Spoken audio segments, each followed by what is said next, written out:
జీవితంలో మనం చేసే తప్పొప్పుల్ని గమనించేది ఇద్దరు.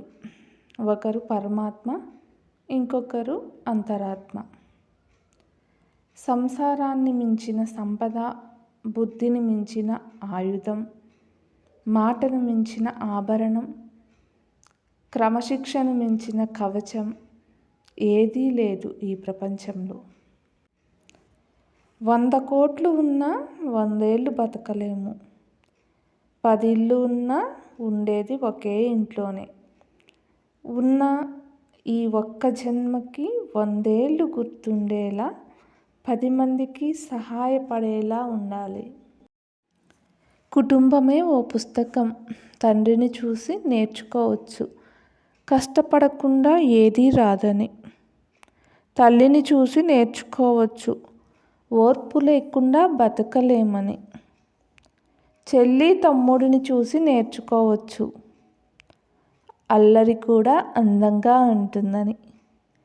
అక్క అన్నని చూసి నేర్చుకోవచ్చు కష్టం నిన్ను పలకరించదని.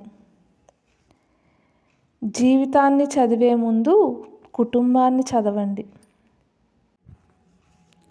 నమ్మలేని చేదు నిజాలు. అందం ఏముంది, మనసు బాగుంటే చాలు అంటారు. కానీ అందమే చూస్తారు.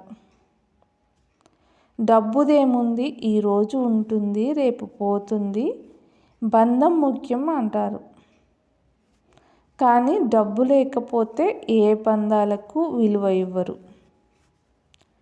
ఒంటరిగా వచ్చాము ఒంటరిగా పోతాము అంటారు. కానీ ఇద్దరు లేనిదే భూమి మీదకు రాలేము, నలుగురు మోయనిదే భూమిలోకి తిరిగిపోలేము.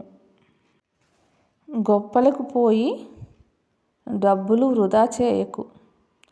ఈరోజు నీ రూపాయి తిన్నోడు రేపు నీ ముఖం కూడా చూడడు. ధర్మం అంటే పూజలో కనిపించే భక్తి కాదు.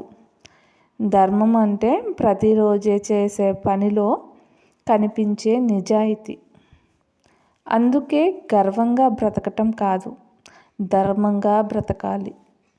ఓడినా గెలిచినా ధర్మం వైపు నిలబడాలి. నవ్వును మించిన ఔషధం లేదు, సహనాన్ని మించిన ఆయుధం లేదు, విశ్వాసాన్ని మించిన భద్రత లేదు, జ్ఞానాన్ని మించిన ఆస్తి లేదు. ఆశ్చర్యం ఏమిటంటే ఇవన్నీ ఉచితంగానే దొరుకుతాయి. ఓం నమః శివాయ. ఓం నమః శివాయ. ఈ వీడియో కనుక మీకు నచ్చినట్లయితే like, share, subscribe please friends. ఓం నమః శివాయ. ఓం నమః శివాయ అని కామెంట్ చేయండి ఫ్రెండ్స్. ఓం నమః శివాయ. ఓం నమః శివాయ. ఓం నమః శివాయ. ఓం నమః శివాయ. ఓం నమః